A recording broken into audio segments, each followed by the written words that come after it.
All right, you're live to go. Good afternoon, everyone. I'm going to open the steering committee for the first meeting at 4 p.m., April 24th.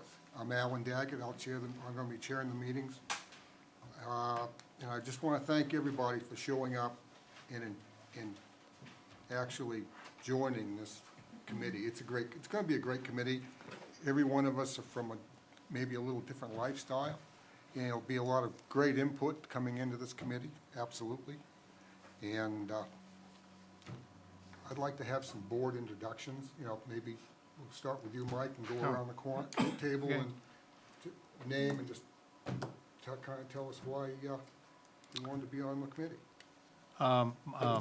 Mike Weston, I live in Cape Porpoise, and I want to be on the committee because I actually started with this subdivision, one of the first meetings when I was on the planning board. I was a selectman. I have a great interest in everything that's going on in the town of Kennebunkport. Russ, if you see everything, thumbs up. That's what it is. That's what we're looking I was wondering what was going on. You look at me, say more, no? Good, I'm good. Okay. Hi, everybody. I'm Rebecca Young. I'm new to Maine, but I've been here about 2 years. I had an interest in becoming involved in my community, so I volunteered to be on a couple different committees and ended up on this one. Sorry about that. Thank you. I'm very happy to be involved in this committee because I am a property owner adjacent to the property that we're discussing. So that's my interest. So do you want to go to Russ? Sure, Russ. Go for it. Can you hear me? Oh, yeah, we can. Whoa. I can hear me too. So hey, my name is Russ Grady. I'm not sure if we can fix that because it's super loud, but there we go. So resident of town, 22 or so years, member of the planning board. I think back with Mike when this was first passed. And the reason I'm here is I think this is I think Stuart might have said it at the town meeting, but this is a once in a lifetime opportunity, I think, for us in the town. And we have a chance here to collaborate to create a terrific legacy property for the folks that live here today and who will be here forevermore. Thank you. Yeah, we'll get to the team players in Okay. a minute. Yep. I'm John Harcourt. I was a part-time resident in Cape Porpoise for 12 years and now been a full-time resident out in Goose Rocks for 18 months. In my previous residences, I had done a bunch of municipal volunteering, and I wanted to continue and have some experience with some master planning. So for me, it was a great fix. I'm Tim Patterson. My story is a little similar to John's. Moved here as a part-time resident 2006, moved here full-time a couple of years ago. I'm also interested in getting involved in the community. My background is in planning and in real estate, most recently in corporate real estate, involving some large-scale projects. So I'm interested in this. My name is Jamie Houts. I've been a resident for going on 40 years, I think. It seems like just yesterday, but I'm an active member in the fire department. I'm a captain in the Kennebunkport Fire Department. I was instrumental in working very hard with Werner on a comprehensive plan. So I've got a little bit of blood, sweat, and tears invested in some of the oversight of what property does and doesn't get developed and how it moves in the town of Kennebunkport. And I think that I live over in Goose Rocks area, so I'm keen to see the evolution of what we have before us, and I hope to guide it if at all possible. Thanks. Thanks, Jamie. Would you guys like to introduce yourself and just tell us a little bit of what you're here to help us with? Sure. I'll start. I'm Bob Metcalf with Mitchell Associates, and as Mike said, when he was on the planning board, I started this property for the development for what was Old Port Village. So we're landscape architects and land planners. I have intimate knowledge of the property itself, having worked on it for a number of years. We do a lot of land planning, master planning, and we'll be the lead consultant on the team. And, Okay. I'm Dan Bacon. I'm a planner. I work for Goral Palmer, a planning and engineering firm. I come from a background of municipal planning. So before my career working as a planning consultant, I was town planner for the town of Scarborough. So I understand the town side of comprehensive planning, master planning, zoning, but also the development side, working for a private engineering firm. So I'm here to help the committee and help the initiative along in terms of those aspects of the project.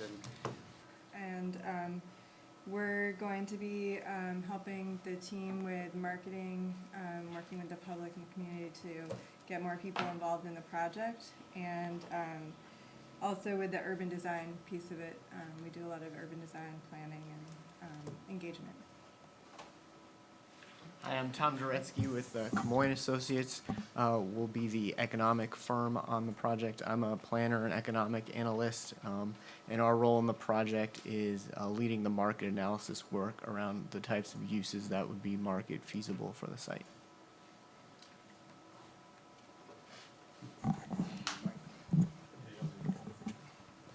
Hi, Chris DiMatteo. I'm with Goral Palmer. I'll be assisting with Dan on the topics of the project that he mentioned with regard to public outreach and et cetera. But my background is a landscape architect and a municipal planner as well. I've been about 25, 30 years of experience. So.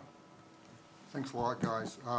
Tonight, we're not going to be taking any questions from the public, not until the next meetings. We only have maybe an hour and a half, an hour and 45 minutes, because there's another committee tonight meeting at 6 o'clock. So I guess with that said, our next, we have the project scope review. Is that you, Bob? That would be me, or the team. So we're excited to finally get this thing off the ground and moving for you folks. And it's an exciting piece of property, and I think as Russ had indicated in terms of, you know, the longevity of, you know, the community and what this piece of property can actually offer, it's rather exciting. And some of the visions that were kind of explained in the RFQ that went out in terms of bringing this forward. So we're excited to be able to work on that. Quick overview, because I know the timing on this, and Laurie had said we do have another meeting after this. As far as the project scope, it's been broken down into somewhat 3 different phases.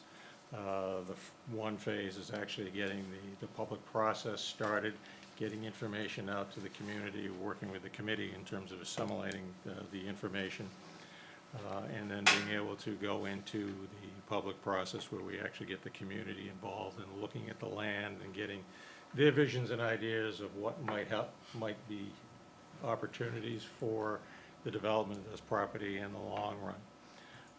Part of that, as Kara was talking about, the public participation process is really getting it up online, getting information out there so the community has access, if they can't attend any of the meetings when there are public meetings, to be able to be online to see what's going on as this process goes forward, and it'd be an interactive so that they can make comments on anything they see, knowing that some people may not be, you know, available either in town right now and wanting to be able to stay on top of what's going on.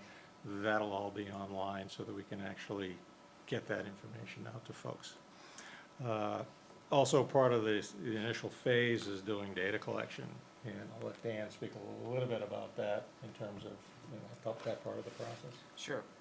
In addition to kind of public outreach and having the visioning workshops with the public in the kind of June, July, August timeframe. Before that, we want to come prepared with a baseline of understanding of what the short-term, medium-term, or longer-term municipal needs are. And I know there's a lot of good work that's been done recently by the town with a housing study that Tom was part of, with the past initiative, the comprehensive plans being updated. There's been a lot of surveys done with important information. Also understanding the profile of the community, the demographic profile, and having a sense for what the needs are going to be either today or moving forward 10, 15 years. So we're going to be conducting that process in collaborating with department heads and other key committees before the master planning process. So we have a baseline of information so that we come to to the visioning and master planning process with some analysis around what potential uses and needs are for the site, and also to get input from the steering committee before that process, so that we go in with a baseline of information and a starting point for discussion, and then kind of build on that through the visioning process. So we're gonna kind of front load that investigation by the team and download from you all and other key committees and department heads over the next few months, so that we come into the public participation process educated and have some direction to start with. And when we go into the public process in terms of having a meeting with folks to be able to get their input of what they see as needs for the community, which is basically the visioning session. And we'll start working with some of the plans so people can understand what the property, looks like. And one of the things we have talked about as part of this process is that while it's a large parcel, 87 plus or minus acres, trying to visualize what the property looks like is to be able to initiate a site walk that we can invite. You can have the public come, and we'll do a session where we can actually help people understand what the piece of property is. We'd also like to be able to do that with the committee, so you folks have a better handle on what the parcel is. And since we've wrote it the clearing for the roadway and some of the areas have been done already, it's gonna be a lot easier to navigate that site. I think the first time I walked it, I made the mistake of doing it in the fall and late in the afternoon, and I had to follow the sun to find my way back to the car, which was a challenge. But that being said, so when we go into that public visioning session, the next thing out of that, we're gonna take the feedback that we get from the public as well as what the committee's input is. And the team will spend a 2-day, basically a workshop session amongst ourselves to take all the information that the public has given to us and put that into an initial master plan document, if you will, in terms of how the site, these elements can actually integrate into the site. That will then be put up online that people can look at. We'll document the comments that are made during that session so that that would also be posted, so that if people have questions they can't attend that, they can actually put questions online so that we can actually be able to respond to some of that. And then after that session, there'll be, refinement and synthesizing of what the final plan will look like. Part of the whole process, obviously, as a committee, and having been on committees across the river for a number of years, I know sometimes it takes an awful lot of commitment. And I know Lori and I had a discussion in terms of how to try and work with you folks. And that'll be one of the things we're gonna need to do in terms of your commitment and meetings, trying to keep them to a minimum. So what we're gonna look at doing is trying to target milestones, stages of we move through the process so that we can meet with you. One of the first ones after this, I think, will be really to get your understanding of what this property is, so that we can have some initial discussions to start building on that framework before we actually go to the public process itself. So we'll work on a schedule. I did do a schedule that I'd sent to Lori before, which would be fine when we're working towards starting this process, that I'll pass out in terms of what those target elements are, in terms of the scope for you folks to have, and then we can revisit that to actually come up with a timeline for a meeting with the committee, and then establishing the dates as we move into this, the public process. So one of the other things is, let's see, I just lost my train of thought. For the public process, I think it'll be important as part of this whole information marketing is to get the information out to the community. You know, one of the things we've discussed is trying to get something to go out with the town newsletter. They're really, get some information out there for folks to understand. We'll put a timeline on there in terms of rough schedule. Fixed dates that we have would go into that timeline. The schedule of actual meetings would actually be posted on the town website as well, so that folks can follow on that. So, Laurie, in terms of meetings, would this be the location that all public informational type meetings would take place? I think in terms of recording them and broadcasting them, this room works best. I mean, I didn't know if the committee is gonna feel like they wanna go out in the community and meet at other locations in order to attract more people, but, Sure.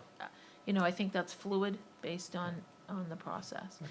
Just in terms of the timeline and project, scope, I was hoping we could spend some time reviewing that timeline because our spring newsletter deadline was really last Friday. And Okay. so I've been holding a little Space for it? to put some information in when we send it out. And I Sure. was hoping after tonight I might be able to have, Figure out what that is. not necessarily maybe exact dates, Yep. but, you know, what the process might look like. Okay. So we can come back to that if you want. The next thing we'll do is kind of give you an overview of the property. I know Mike has actually walked it, so he knows what it looks like. So, I walked at BR before road. right. Through the woods following me, no thanks a lot. You're gonna have to hold that mic so people can. Oh, yes. Or we could give you the wireless.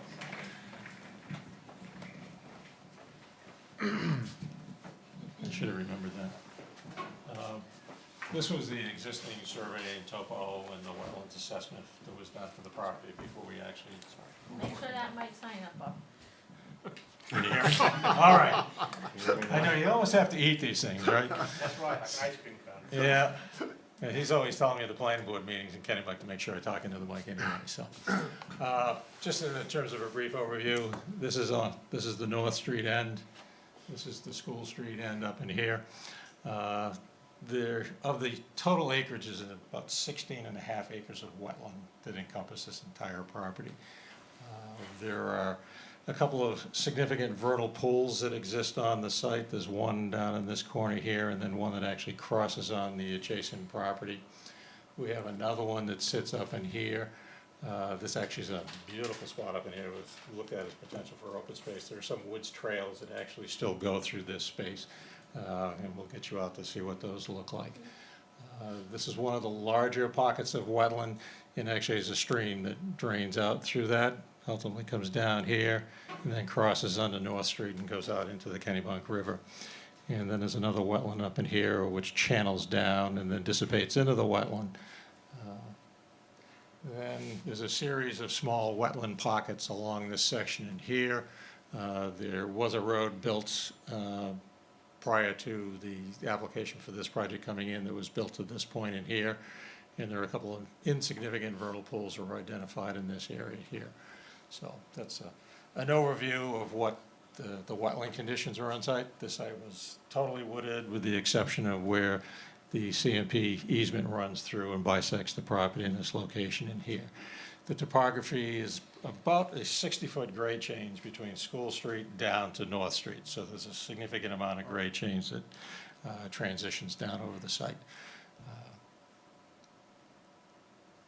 That's kind of a brief overview of what some of the existing conditions were. Warren, if I can look at the other one? Excuse me, Sure. do the streams have water year-round, or is it just during the spring and summer? Pretty much, they were year-round, you know. The ones that were, when he brings this one up, I can go to it. Bob, do you know how many other properties abut this property? In terms of number of lots? Yeah. Or occupied lots currently? Yeah, this is, Bishop Woods is up in here, so I think there were 4 lots abutted here.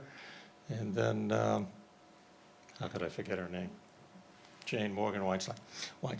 She owns the majority of this parcel over here on the south side of the utility lines. There was an existing residence in here.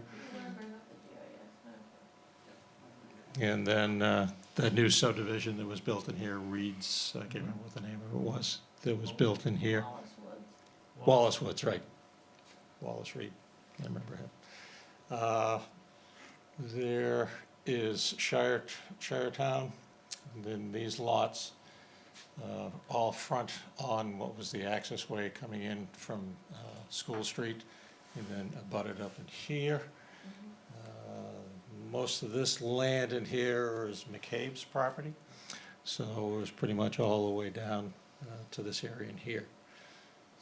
And then Foxbury is up in here, and those are and then there were a couple of smaller, I can't remember the name of what this little development was in here. There were like half a dozen homes, which I think 3 of them actually butted up to the lot in here, and then 1 single-family residence that was located in this section in here. Okay? So 20 plus or 20 minus plus or minus 20. Thank you. Okay. So the ones that are the closest to it are the lots in here and these two up front. And then obviously now Wallace Woods, they're a lot closer. That was all wooded when we first started on this process. So in a question about the streams, the one that runs through here, that kind of dries a little bit during the summer months, but the other one, the main course that runs through here is pretty much running all year long. So, okay. What I've shown on here, this was the road layout that's been constructed, cut in through there at this point. And then these pockets in here where the lots, proposed lots had been, where the lots were proposed. And this is the clearing limits of when the roadway work and the lot clearing occurred. So that kind of is what's out there right now as far as changes to the site. The wetland impacts have all been completed. We've got some temporary culverts in a couple of locations because the roadway hadn't been brought out. But so the extent of the wetland impacts, there was 1.25 acres of wetland that were impacted. And it's in just various locations where we crossed to avoid as much of the wetland impact. So. Can you, Bob, can you show me where that big mound of dirt is that they piled up on that map? Just I think it's this, right in there. I think it's this one in here. And that was all the grubbings that came out. Right. So, because that hasn't been screened yet, so. Let's see, the vernal pools show up a little. There's a insignificant pool here. There was an insignificant one identified up in here. Actually, that was a wetland depression. That was an insignificant pool. Those two are insignificant pools. This is the significant one. That's the state setback that goes around that vernal pool. And then this is the one that was right on the corner of Wallace Woods, and that was a setback on that. And then what falls off the screen here is another one that, surprisingly enough, was actually right out of the middle of the CMP right away, exposed to full sun, and all the terminology for vernal pools is that they're usually in shaded wooded areas, but that one was wide open, and it actually had supported a population of amphibians that traded into a significant pool. So those are the only ones that have any regulatory impact in terms of the use of the property. The others are project properties that areas that don't require the setback requirements. So in terms of utilities that were brought to the site, sewer and water were stubbed onto the site in this location when North Street was being done. So we went in and brought the sewer stub and the water in to avoid any impact to North Street. And then power was going to come in overhead from the opposite side of North Street, and then everything was intended to be underground. So, and then the sewer was designed to go all the way out to School Street, and everything was going to be gravity along the main road. Some of the lots, it would have been pumped up to that gravity line, and it would have required a pump station down on the North Street end in order to accommodate the flows coming out of the site. And the water district was looking for the water main to be a continuum all the way in and then tie into their existing main out on School Street. And that wasn't done, wasn't required at this point. So CMP, the power line that runs across here, because of the elevation changes, that one utility pole right there and this one here have to be replaced with new poles so that they can actually raise the wires higher. There's a clearance requirement for anything going underneath their power lines. So that was scheduled to have been done, and it did not occur. So that is one other utility improvement that would have to occur on this site. So I think that's pretty much kind of an overview of what's out there right now and what some of the implications are in terms of the wetland and utility availability. So, okay. Bob, was there any survey of wildlife and vegetation? Yeah, there was a wildlife assessment done. This had to go through the DEP for a site location and development permit. So we had to address wildlife, we had to address historic, archaeological evaluations for the site itself. So it's a full environmental assessment. We had two different assessments done. We had one soil scientist and wetland specialist, and then we had a forester. and wetland specialist whose specialty was in vernal pools, actually do a complete assessment of the site itself. This property at one point had been assessed as a school site for the school district. And so some of the early work had been done, and we went out and followed up and had everything reconfirmed, so, okay. Any other questions on? Any questions from the board? The last development plan for this, how many units is that contemplated to be? It was a total of 86 units in terms of residential units, but half of those, all the units up in here were duplex units. And then there was a 5-unit and a 3-unit multifamily here, and then no clearing was done up in this side and here, and this was gonna be a 4-unit multifamily. And then part of this area in here had been designed as a community facility where it would have been more of a gathering space. It would have had computer room, fitness room, it was gonna have a pool, tennis courts, that type of thing, so. That's why that's such a significant clearing in that location, so. I keep standing right into that screen. Yes. Sorry, I was just curious if the wildlife and wetland studies are available for review, or if they would be made available for review. We can do that, it's actually part of, I think you folks have copies of, Marina should borrow probably have from- it, the DEP application as well, I think. Yeah, and I think that's, you know, part of, I think, what's gonna be helpful to know is just exactly how much information folks wanna have. I mean, we essentially have an entire filing cabinet that's dedicated to this project, so. Only one?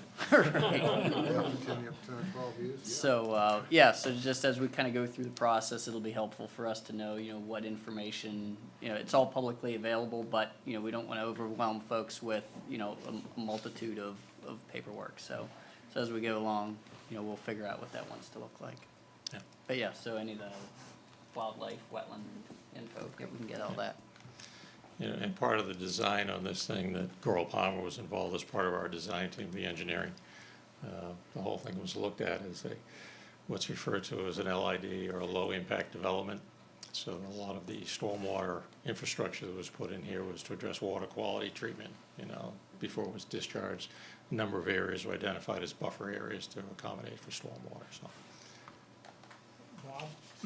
Yes. Or maybe it's for Werner, but if, I notice here there's a point, present annotated plans for the property under overview.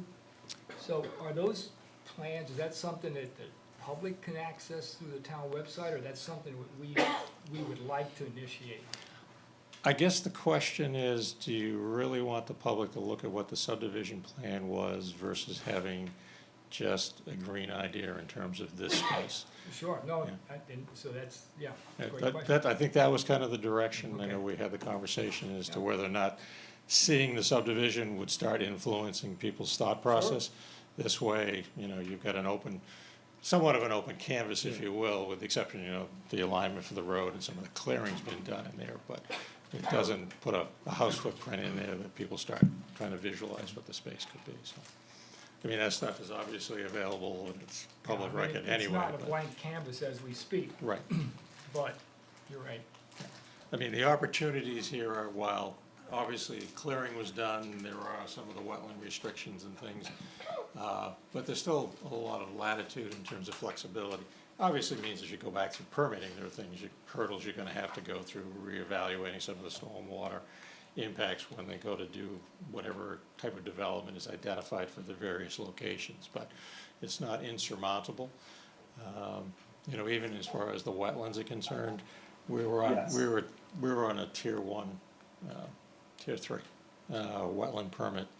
It was like 1.3 acres of wetland disturbance for the various crossings and wetland impacts. And part of this was dedication of a 25-acre parcel that was identified in Biddeford by Land for Maine, not Land for Maine Futures, I forgot what it was. Anyway, that was purchased and set aside, and it's actually part of the Blandings Turtle Preserve in Biddeford. So that was the compensation for the wetland impacts on here. So in developing any additional wetlands based on whatever the outcome is as far as the plan is concerned. Those will be identified, and what sort of permitting process. So those things will be brought out in the documentation when you get to the final plan, so the town has an idea of what the potential impacts are in terms of developing this property. Okay? Any other questions? Come up with all, come back to. Pass this back in here, 'cause I know what I'll do, is I'll start talking. Thank you. So Mike, I think we're all set with the projector. Yep. Did you turn the projector off? Yes. Couldn't hear you. Okay, so the next item on here is to start talking about what some of the goals and objectives are, as far as what the community sees as potential use of this property and what your needs are. And just wanted to, with the committee's involvement, to try and get some idea in terms of where some of your thought process is, so that we can start looking at putting together somewhat of an outline that we can start moving forward with. I know it's kind of a short notice type thing, if there are any just comments and thoughts that we can work with to start navigating a course for this. I'll start.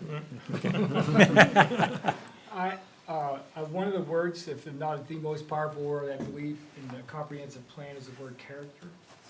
And so my only, really only concern at all would be that this becomes an island in the stream and has a unique character that doesn't complement the town. Just because of all the attention that it will get, or is getting. And I'm not saying that's bad or good, looking forward to the future, but in reference to how this affects, is it really gonna be an island into itself to where you become part of this or not, and the town is isolated somewhat? It's very close, but it's not that close. So that's a concern. Mhm. So you're thinking it shouldn't be an island, or it should be an island? Great question. It's just a thing to think about. I think it's something to think about. That's the way I think, and that could be really wrong, but that's the way I think. Well, I thought I heard Correct. one thing, and then I thought I heard another. You might hear more of that. Okay. That's the same thing that I've been thinking about, because you just don't want it to be thought of as a separate town. That's, and people tend to gravitate to their own area.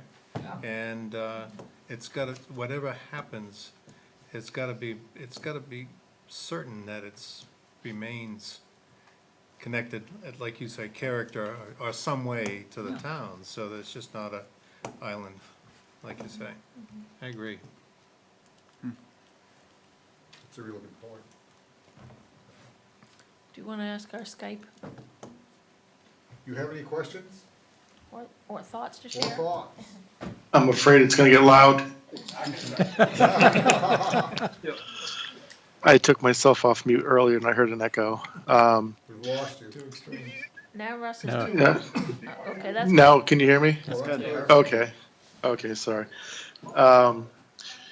So, I mean, there are a number of thoughts that have come through my mind.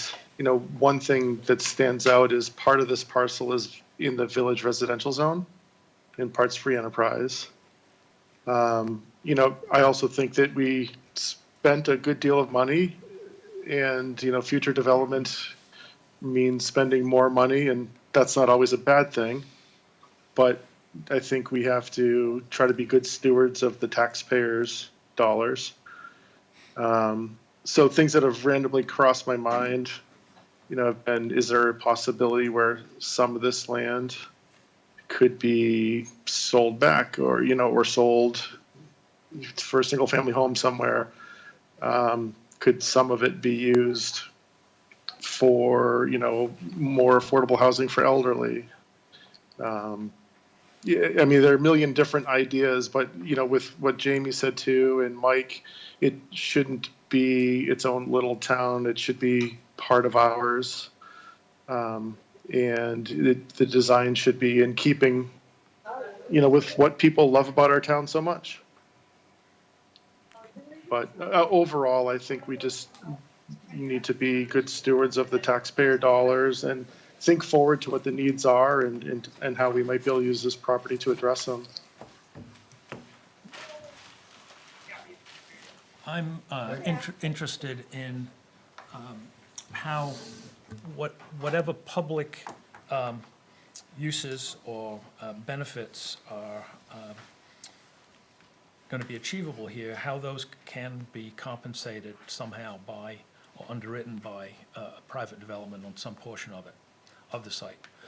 But irrespective of uses, what strikes me, the obvious thing about this site is the connectivity between North and School Streets. And, I mean, I see that as a positive and potentially a negative. But on the positive side, I certainly see a pedestrian connector, maybe a bike connector. And I would be very interested in seeing that be something that we really focus on. For me, anything that we can do to encourage residents to use the property. Whatever that means, whether it means affordable housing, whether it means trails, what other kinds of resources do we make sure are available so that people use it as part of their everyday life?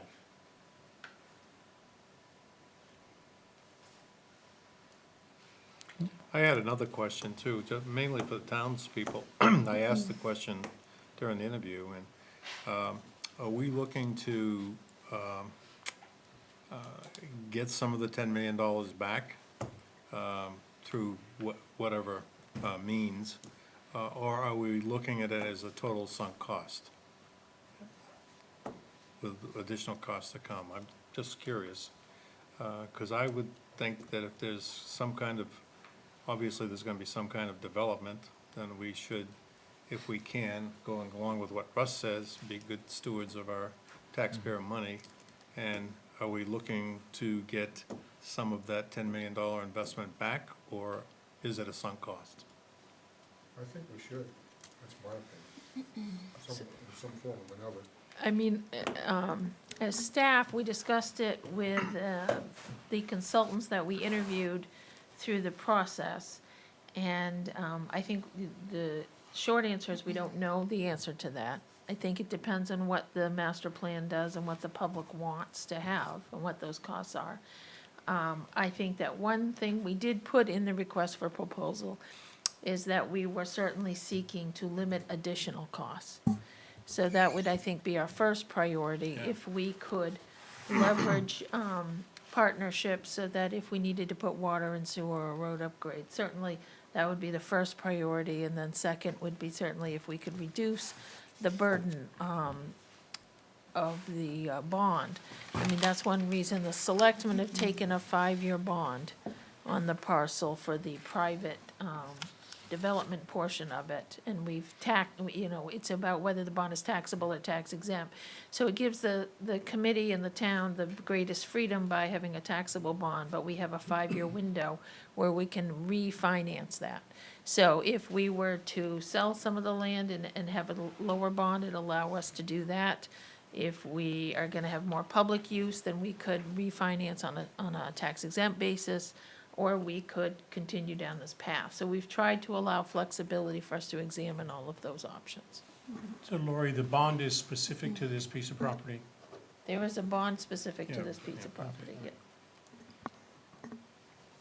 So another possibility would be to lease part of it and use that lease income as a way to pay off the bond.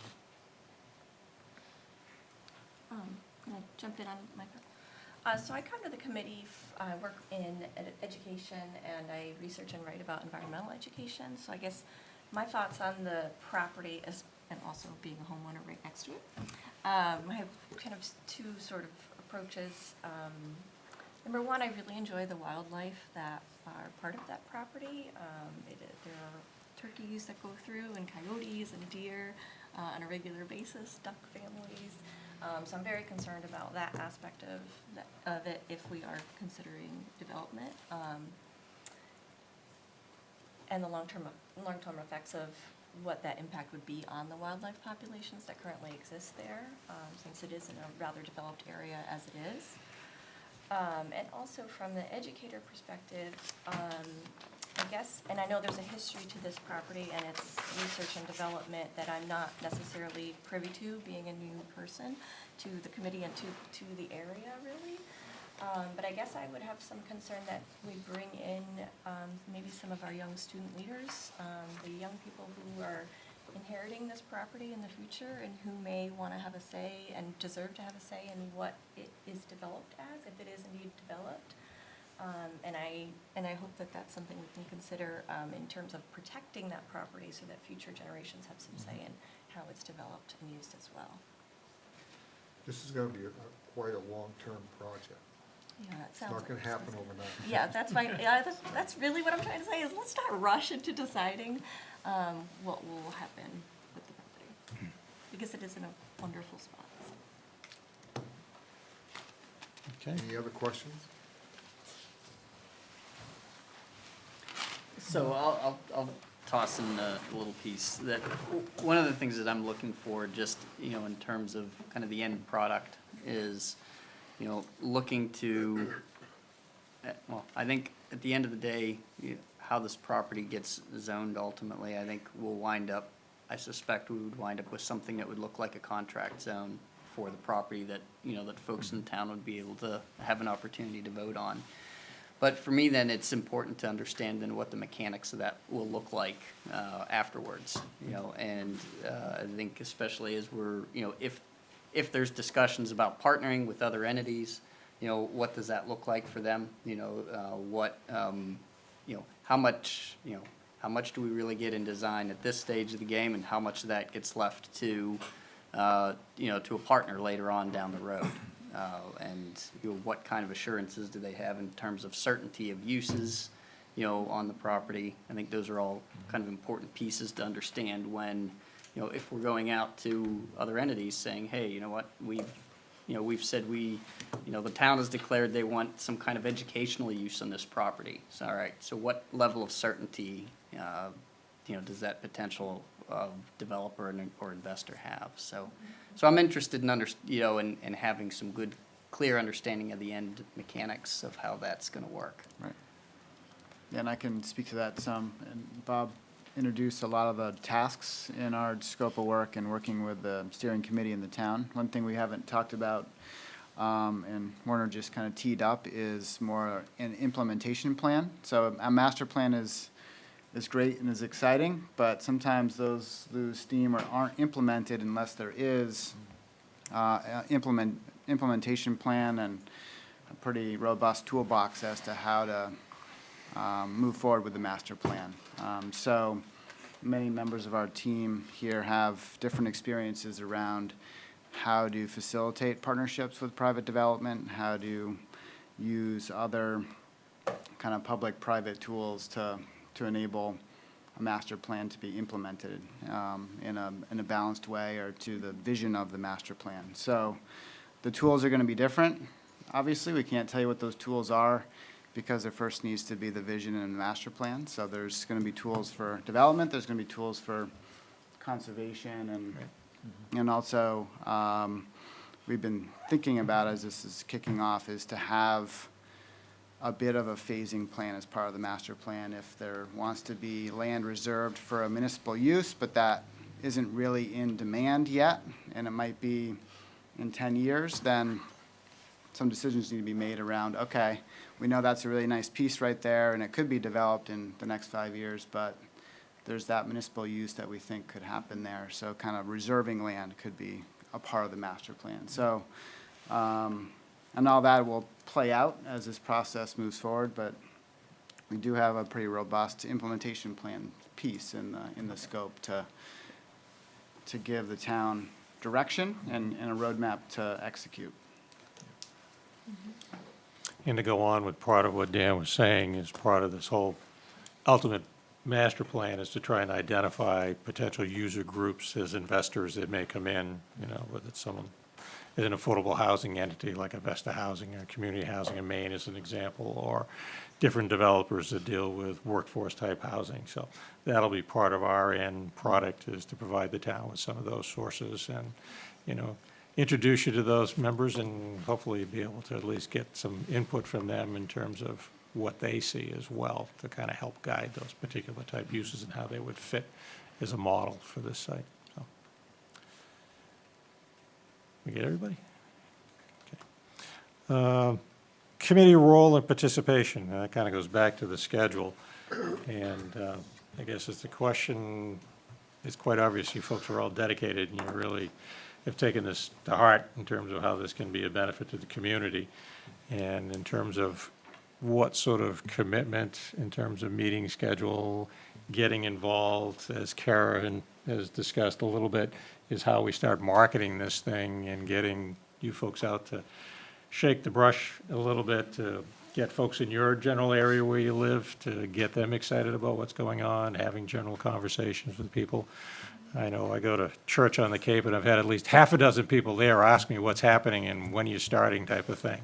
So it's already out there, and at least from my little association with the Church on the Cape, if people really want to participate in this. So being able to get that information out to them to get involved. Too often, sometimes you put something like this together and you try and get people to participate and they don't show up, and then until you get to the end product, and that's when the comments come out. So we really need to really try and, get the community behind this from the start. And basically, they are the stakeholders, they need to have that part of the process to feel as though they're investing in this as a community since you've acquired this property, so. So I guess the question is, in terms of time commitment to be able to do that, rather than assigning type of things, is what sort of commitment has the committee had? Any initial discussions, or have the selectmen kind of given any sort of guidelines and directions of how this committee is to function? That's what we're here for. Try to figure that out. Okay. I just didn't know whether part of your interview process, was kind of targeting, we'll see you every Monday night for the next 2 years. I think that If your during, summer's clear, you're on. Right. yeah, during the interview process, people had a lot of questions about the frequency of meetings. Right.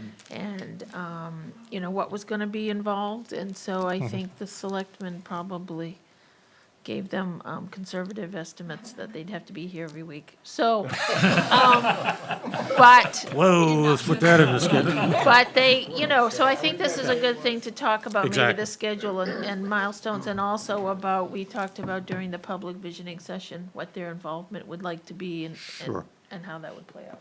Okay. Well, I mean, we kind of discussed this, Dan and I and Kara and Tom, and we spoke with Laurie and Werner about this, to look at targeting what milestones would be along the way to get involvement. And we'll target those into the schedule, but I think, some of the initial is obviously how we start disseminating information to get people interested in this process. While there may not be an awful lot of information to get out there to start with, but almost like a bit of a can type of, to go in the newsletter to kind of identify what this process is and a rough timeline without dates necessarily identified right now. And then in terms of meetings with the committee, as Dan was talking about, some of the upfront stuff we need to do as far as meeting with the different stakeholders and the town staff to find out what some of those needs are. I think coming back, and being able to update the committee with some of that information so we can target, identify what issues there may be, so as we're moving forward. So in terms of meeting,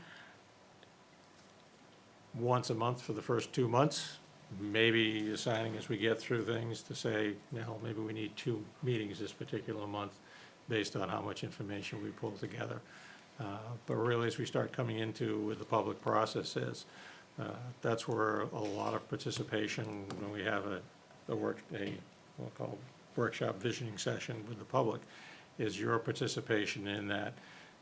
With the consulting team, what we like to do is to take one member of the committee, and as we break off into groups, with people. We've got a consultant and then a member of the committee that can be at the various tables. So being able to pull information out, document things as we go. Not knowing how many people are gonna show up, sometimes you wind up with 20 people show up, and other times you can wind up 100 people who show up. So it's kind of tough to really say how that's going to go. I think some of the initial public dissemination of information and the comments you start getting back may start giving kind of an idea in terms of how many people are really focused on what's happening, and will give us at least, hopefully, a little bit of a lead to figure out just how many people we may see at that process, so. So that's, the role I see.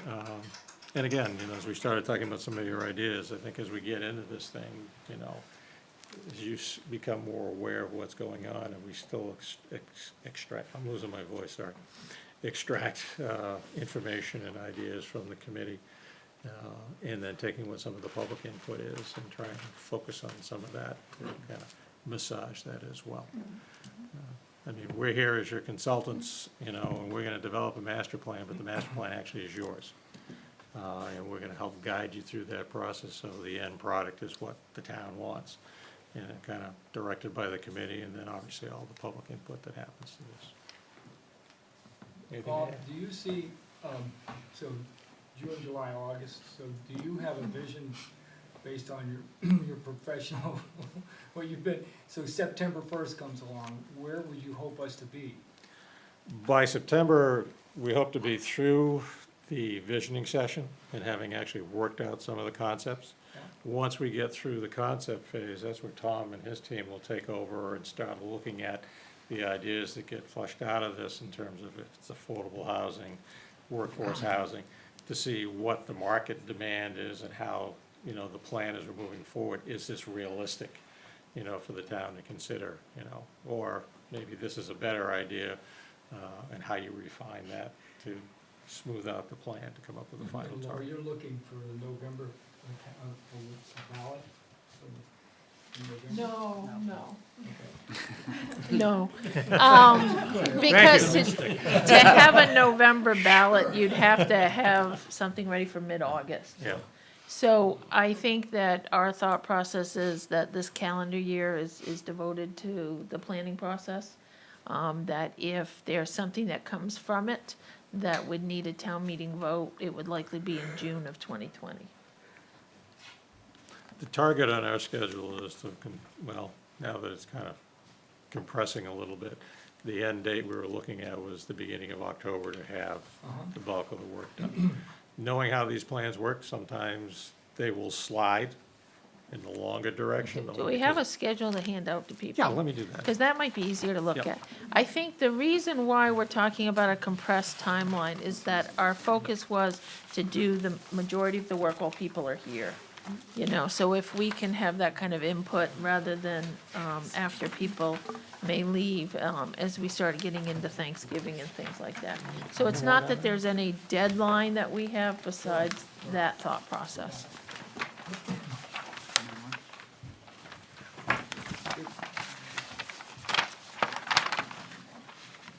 I guess we're gonna share it. There's another one. Does everybody have one?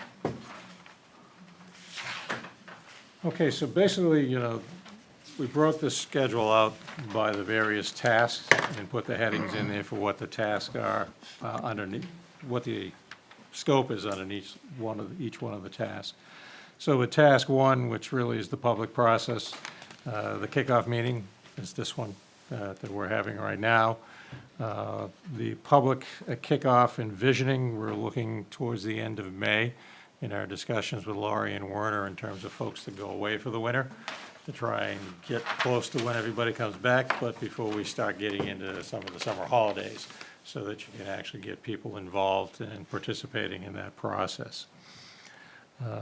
The public outreach platform, basically starting now, to get that up on the town's website, to start getting out into the community to make people aware of what the process is that's going on.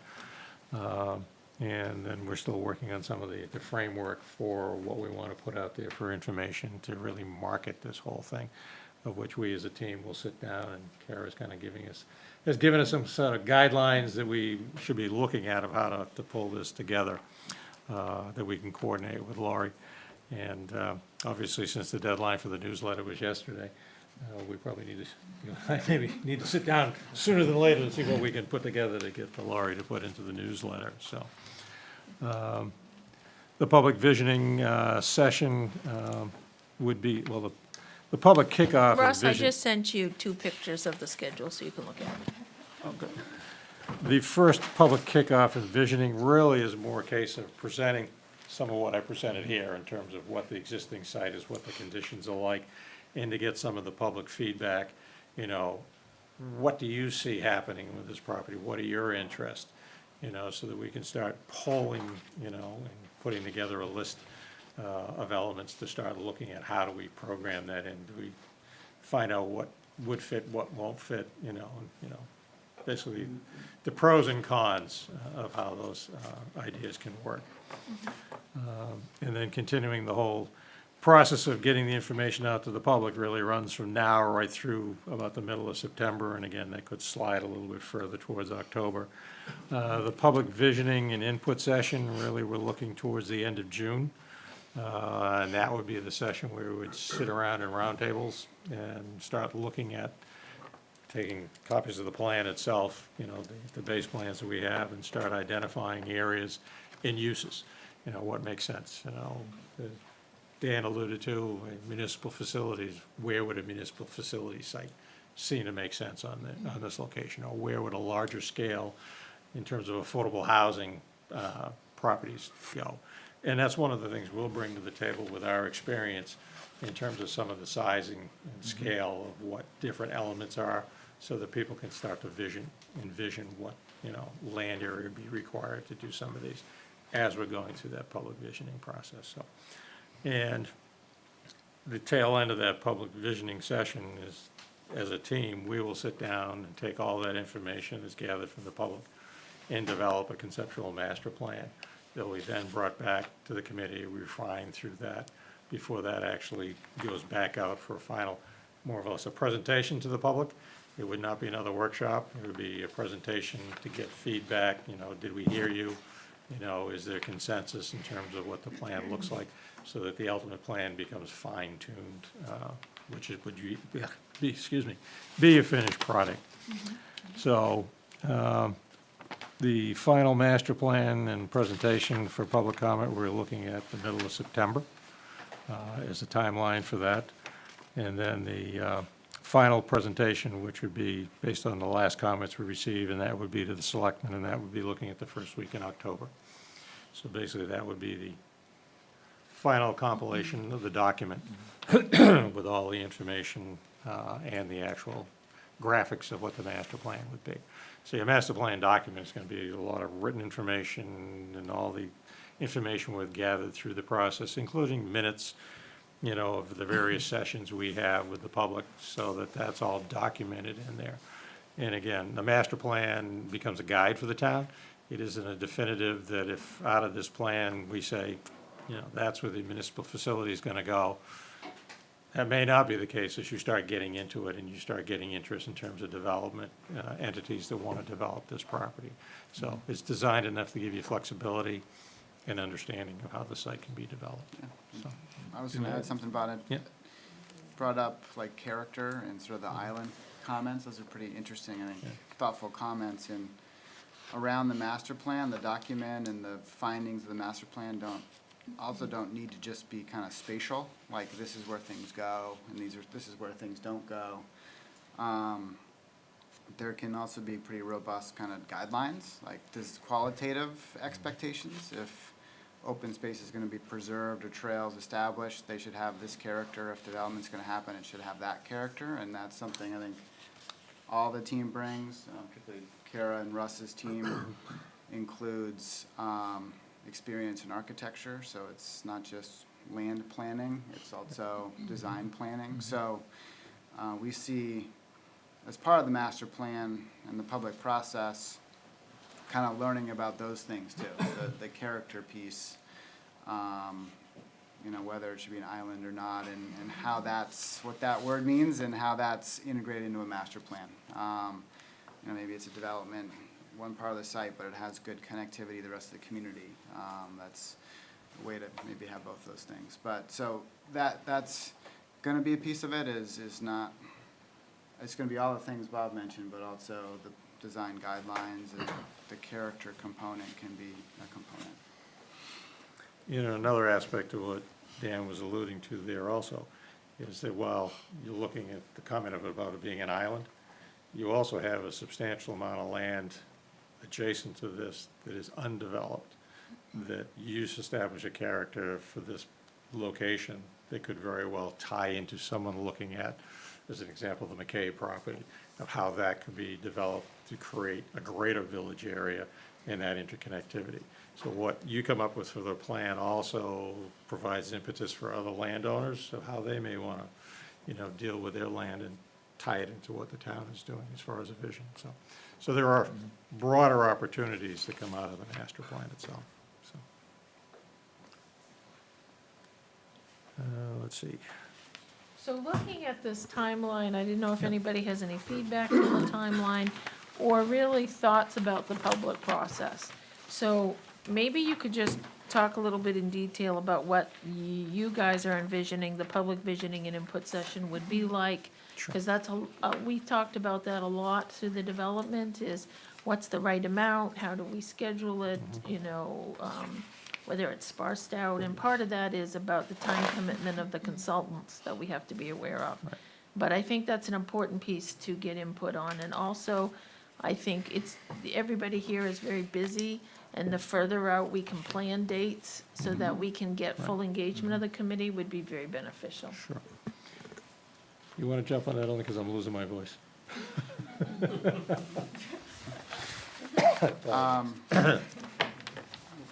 Yeah, the public visioning input session, so we're thinking about the last 2 weeks of June, hopefully being the sweet spot between, when people are present, but not, we can get sort of maximum participation. Most residents are here, but 4th of July hasn't happened yet, and the summer schedule hasn't come into full swing. And we've been arranging our schedules to make that happen. And an approach that we're thinking about, particularly because Kara's, part of Kara's team is Russ Preston, who would participate in the process, help with some facilitation with Bob and with other team members.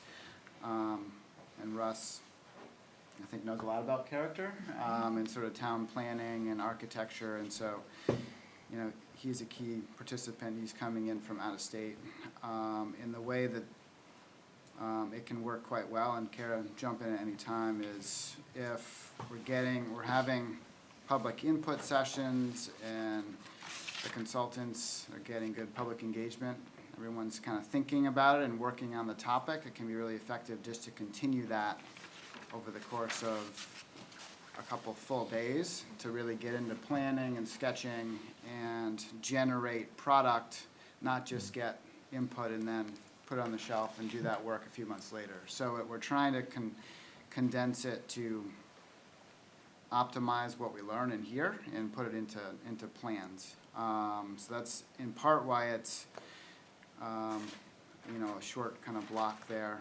And as part of that, we want to formulate basically a program that has, maybe a couple different topics so that conversation can be focused and people can kind of gravitate to a topic they want to come to. Like if you want to talk about general needs assessment, there might be a topic about that. If you want to talk about kind of, natural resource concerns or open space concerns, that can be a session. And then we need to integrate those, obviously, but can occur in a way that is focused. And I think Kara's done that successfully in some other projects. And so that's our thinking, is to have a fairly compressed timeline to get a lot of public input and be productive with it. And then, Dan, yeah, excuse me, please. I think we should be sure to be sensitive to the fact that there's a lot of working families in this town. Yep. So meetings during the day are off, they're just not gonna happen. So I want to be sure that we have the opportunity to have the townspeople come that are also home after dinner or whatever that means, so that Yeah. granted, we could concentrate a lot of things that get done in a day, but we may miss a lot of the population by not having evening meetings available. Maybe even a weekend, you know, We did talk about. We did talk jamming a about lot We up in there. For the visioning session, which we're talking more than a couple of hours, looking at that being on a weekend, Yeah. like a Saturday, in which you can get hopefully a lot of participation. Some people can come and go, based on their schedule, but, a work session like that really is what you need in order to get some good public involvement. And sometimes people start getting in and rolling up their sleeves, they really start getting excited, and before you know it, the hours have gone by and they don't realize it. So, you're right, I mean, families, it's tough for people to participate. Definitely weekdays and afternoons don't really work well for that. As far as meeting with the committee, obviously, that would work. Since we're meeting in the afternoon, if that's what time works best for the committees, there's flexibility there. But for the general public, evening meetings probably work the best. But the weekend, although people have, with lifestyles today, weekends come and weekends are gone before you know it, so, but enough advanced information, and excitement to get people to dedicate a Saturday towards it, I think is a way we would want to approach it. So the difference between the initial public kickoff and visioning session and the visioning session at the end of June, is that first one just, it's gonna happen, start thinking about it, and then come tell us later? Basically, the way we were looking at that is similar to what I initially started to present the site, what the conditions are out there, and start getting some ideas that people, as I said, people that have approached me, already on this have already got ideas of what they think, might happen out there, or some things that they would like to see the community to look at. So I think part of that first session really is to get feedback. And I know Lori probably won't want me to say this, but, when we've done. That's right. Hey, Dan, would you stand in front of me while I do this? Sometimes to get the excitement out there is you say, great, pie in the sky, what do you really think could happen here? And a lot of times what happens out of that, obviously, someone has an idea that's, a $20 million project, that's just not gonna work. But what it does is starts to get excitement out there, and then you can start pulling stuff together as to what does work. But if you don't have some of that input from the public and get some of their excitement into this thing, that's what you want in order to keep them, participate. Yeah, and the public visioning and input session. So the second one, the longer one, I think we envision that being, we need to talk to you about what's the right timing, and it can be on the weekend. And we envision that having some programmed time and then some consultant time that we're working on, designing, and we're working on implementing what we heard on plans, but we can structure that to be open to the public, so that can really extend when people have a chance to have input, is if we're in a space like this, and we're not leading a presentation, Right. but plans are being drawn, people can come and go, and that's what Kara and Russ's team have done successfully in other So why don't we let places. Kara talk about that? Yeah, Can you give her the mic? as long as the cord's on. Oh, one or two, give her the other. Stick it on your computer. There we go. So, we can definitely calibrate the schedule to work around what you guys think is gonna be best for community members, but, if it's a Friday, Saturday type of deal, like, has been mentioned, some of the day we'll have programmed meetings on topics, some will be whole community events where everyone really needs to come and, interface with each other and share ideas that we can be involved in hearing and working through with people.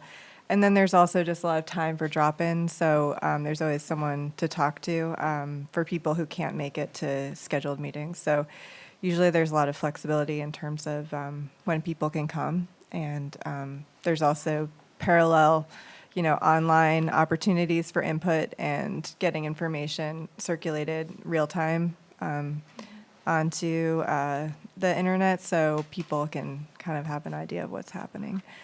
And if it's in a room like this, we could just have, the TV on the whole time. So we can definitely brainstorm more about what you guys think is going to work in terms of schedule and daytime versus evening, weekend or versus weekday. So, I would like to see some evening meetings, yep, a few. yeah, Some people can't make it during the day. I think it'd be great to have a couple of, evening meetings. yep, cool. Certainly this is the time for the committee to give feedback on these ideas or what you think we need in order to engage the public.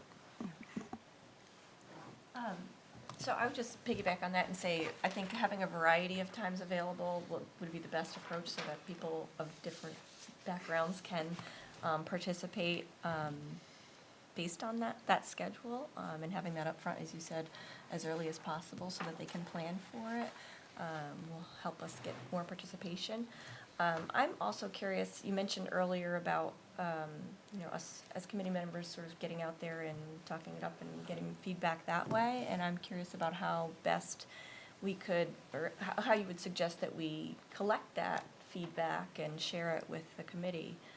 Because I know, I live on the street with several people who I'm sure have strong opinions and want to participate in the process. And so, several of us might be able to do that, more intimate conversations to find out what people are thinking and what would excite them for the property. And so how do we share that information to get as much participation as possible? Yeah, and we can jump into the next item too, if the time seems right, which is discussing public outreach, participation, and marketing. Just to kind of touch on what you're saying, I think surveys are one way, a lot of people feel more comfortable writing down their feedback. So that's something we can look at doing. But then also really just trying to get people, as many people as possible, to know about the bigger events so that they can come in person and be involved with the conversation that's happening among the whole community, because that's really where I think a lot of the value comes in, when people can sit and hear each other and different perspectives. But in terms of outreach, I guess I would just like to understand, I have a list of different ways that people typically get information, and for the whole room, it would be great just to hear what you guys use on a regular basis here. So who gets information about what's going on in town from email? Okay, one person? Okay. What about Facebook? Ooh. Okay. Couple Russ has his hand people. up. Gotta speak up, Russ. Newspaper? Yep. Websites? Yeah. Okay, the town dump? Town dump. We don't have No? one. Okay. It's buried. Most people didn't raise their hands at all, so how are people getting information? Well, I thought you meant for this. I found out from Randy Neighbor. Oh, I just mean in general, Oh, for okay. information in general. I think a number of different, here I go again. I think a number of different folks here on this committee and in the room participate in things weekly or volunteer at the Graves Library, or you catch them, down at the register at Bradbury Brothers Market, or other places in town, the post office. So as you were chatting about how we might get this information out, I think all of us do different things in different places. And to the ability we can make the information available there, I think the outreach will be greater. Gosh, I'm dating myself, but like at Consolidated, the Friday morning red folder, I think they give them, there you reach the young families in town, where families with young kids. School information distributed through teachers. And there are a number of neighborhood associations which also are very active. Yeah. Is that email? Yes. Is there a list of the various homeowners associations in the community, or? It's not a list I'm privy to. There is the Kennebunkport Residents Association. David James didn't speak up yet, but I know he's saying, oh, I have a big list of people. I don't know if he would share information. I was told I couldn't speak. But you can shake your head, David. So you can provide that information to us, okay. I Can do you see think us that- after the meeting?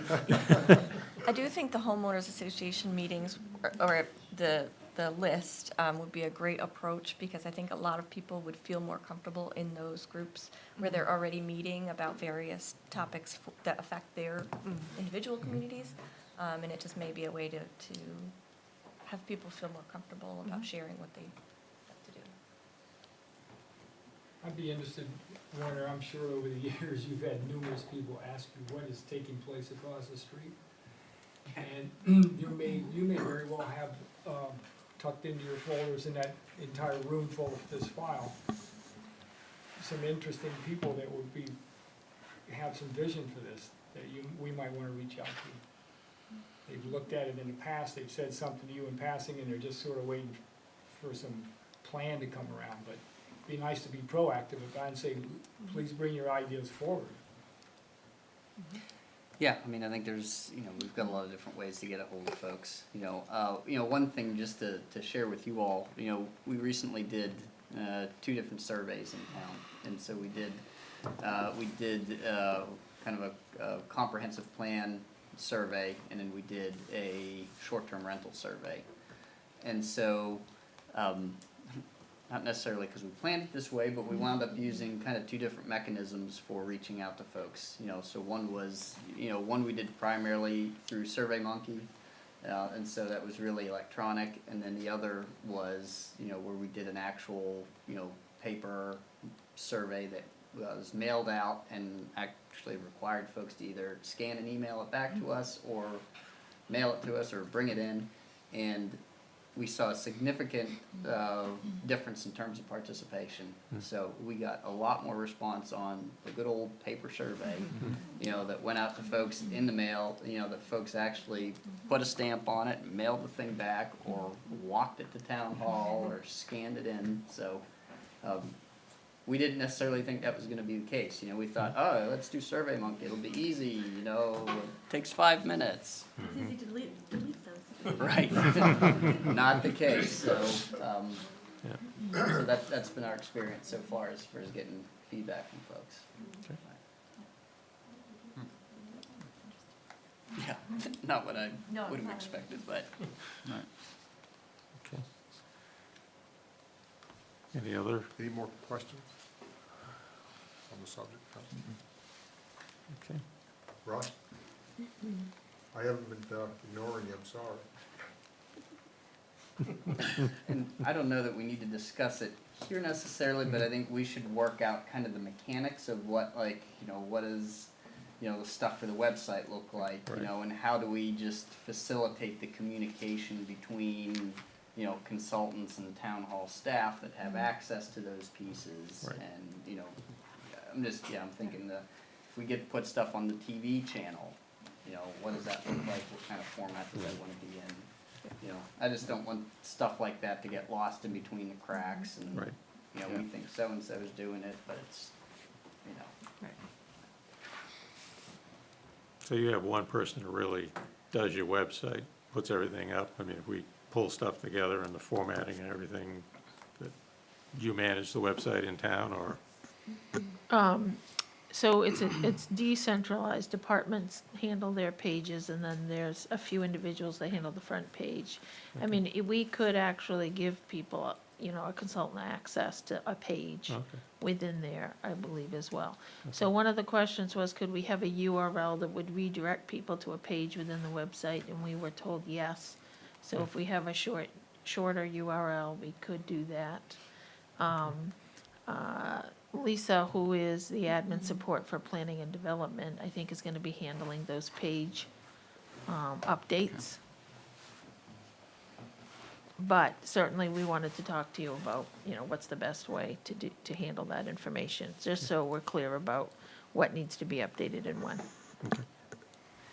Yeah, because we deal with it on a regular basis too, just having everybody's feedback in terms of questions of, hey, I can't find this, or this is particularly difficult, like, those are the things that we're gonna need to hear.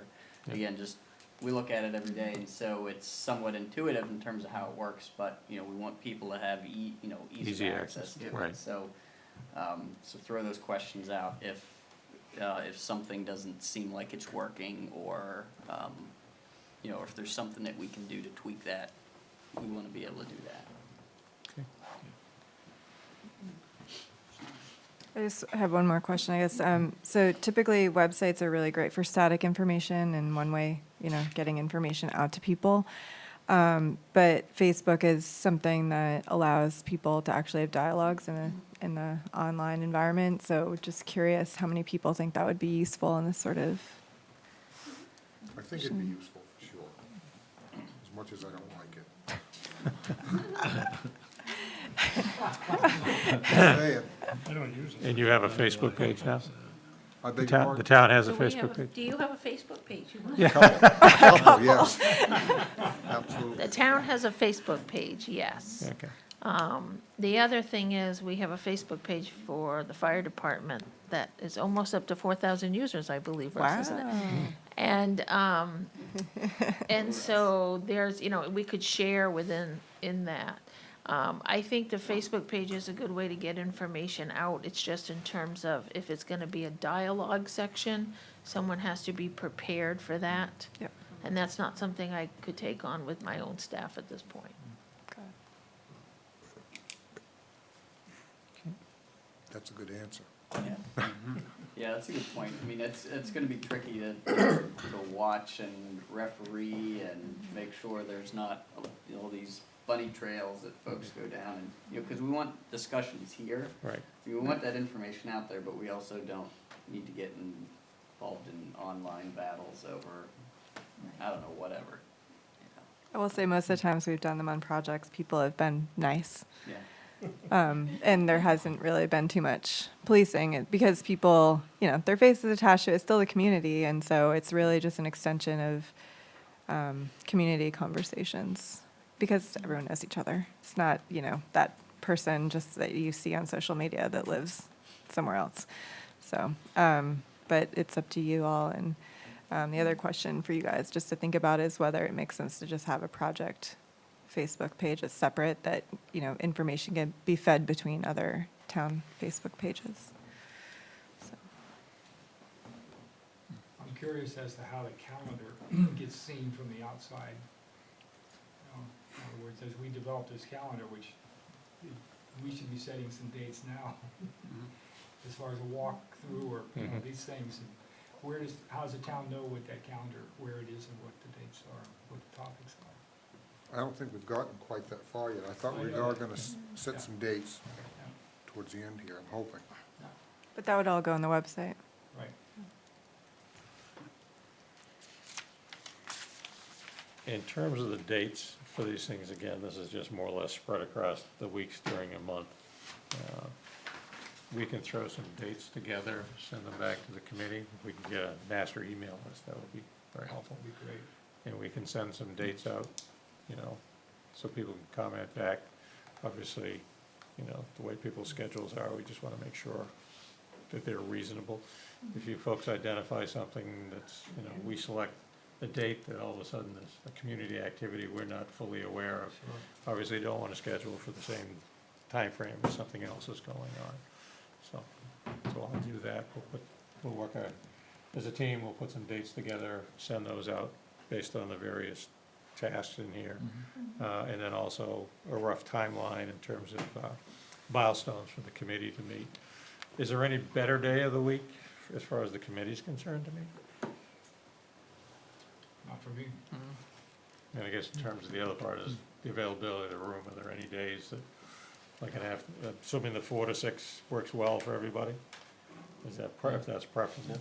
That's there any? fine for me. Yeah, it depends on the week. It works for this room as well. Yeah, I think it does, isn't it? The room? Yeah, Russ, do you have any dates that work better for you or not? I mean, times of the, weeks of the, days of the week, excuse me, I can't talk anyway. Days of the week or times? No, the sooner I know, the better. I mean, you have it all depends. I mean, we have fire department training some weeks and the trust meeting another week, so I'd make this a priority. But Okay, so we'll put some dates together to see what works.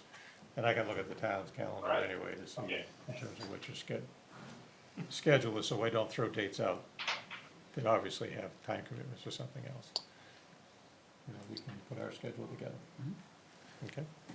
Regarding one item on the schedule, the site walk, you'd mentioned initially having a site walk with the public at a certain point, but also maybe doing something with the committee. Yeah, I'd like to- And I think that would be real helpful to go on a site walk as soon as possible. Okay. Saturdays or weekdays, what works best for the committee?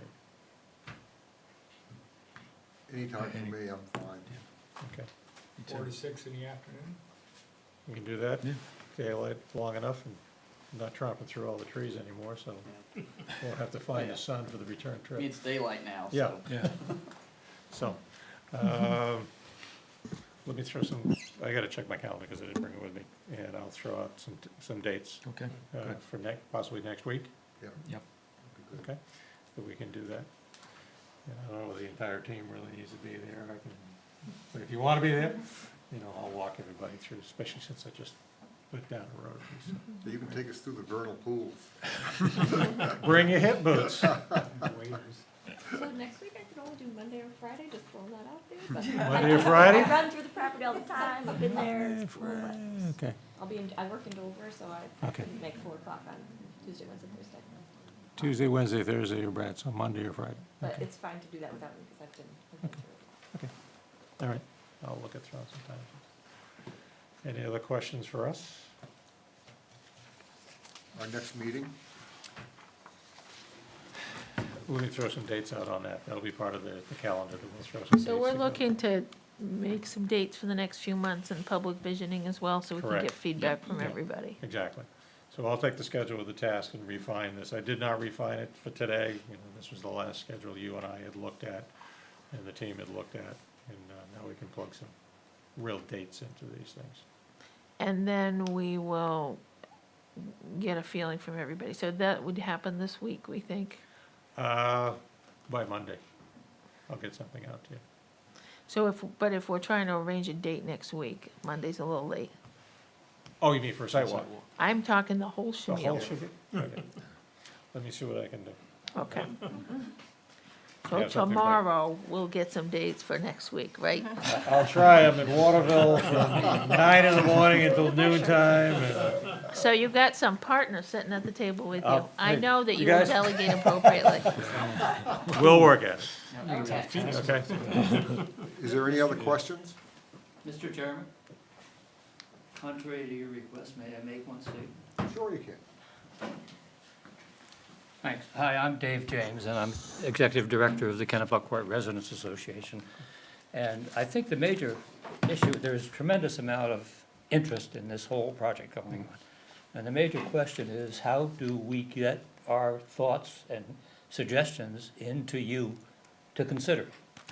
And we've got, the KRA's got about 220 members. The Conservation Trust, Russ can answer that, but they probably got 500 people on their mailing list or more. The Historical Society has another several hundred people. Graves Public Library has another 300 or 400 people on their mailing list. So there's an easy way to get the information out to the people, but how do we provide the feedback to you? Well, I And think if you've got a place to collect the information, you know, the simple email is a way to go back. Give us an email address and we'll provide feedback to you. Okay. Yeah, Kara, we'll talk about that in terms of what is the best methodology to do that. Whether it's a Facebook, whether it's a setup email specifically for that. We just, and I can't remember what the program is, and I'll have to get the name of it, and you and I can talk about it, but I'm on Kennebunk's comp plan. And we set up a page so people could comment on the different sections, and we get the feedback so that we can actually see what the comments are. Okay. I have a member of my committee that downloads everything so the committee can actually look at those. Will there be no lack of feedback for you, I'm sure. Thank you. Could you just repeat the name of the second group you said? It was a conservation. Trust. What, okay. Kennebunkport Conservation Trust. That's Russ Grady right over there. So Russ can send us the information for that, right, Russ? So is there anything else to come before the board, the meeting tonight? I really didn't want to take any public input. I know, but I shouldn't open up the can of worms. This has to do with communication, Okay, if it's communication. nothing else. Okay. Paul Hogan, I live at Goose Rocks. I also lived away and then live here full-time. And I think we need to focus a little bit on how to communicate with most of the taxpayers in town who aren't residents and find a way to have some input. We're unique in that respect. And the Survey Monkey, I'm on the Growth Planning Committee. The Survey Monkey, we had no way to get that out there. So it was just put on the website and a couple of newspaper articles, but there was really no way to get it to people, whereas the other survey was mailed to, I guess, every taxpayer. So it turned out to be effective, much higher percentage. So, and the newsletter, just a comment on that, that's never been mailed It's being mailed this year, Paul, to taxpayers? to property owners, yes. Oh, wonderful. Thank you. Many summer residents say, I never get it, so how do I know? You're welcome, You live Paul. here. So do I hear anything else? No? So how about a motion for adjourn? So moved. Second. First, second? All in favor? Thank you very much. Thank you. Thank you. Thank you all for coming. We're looking It was a good first meeting.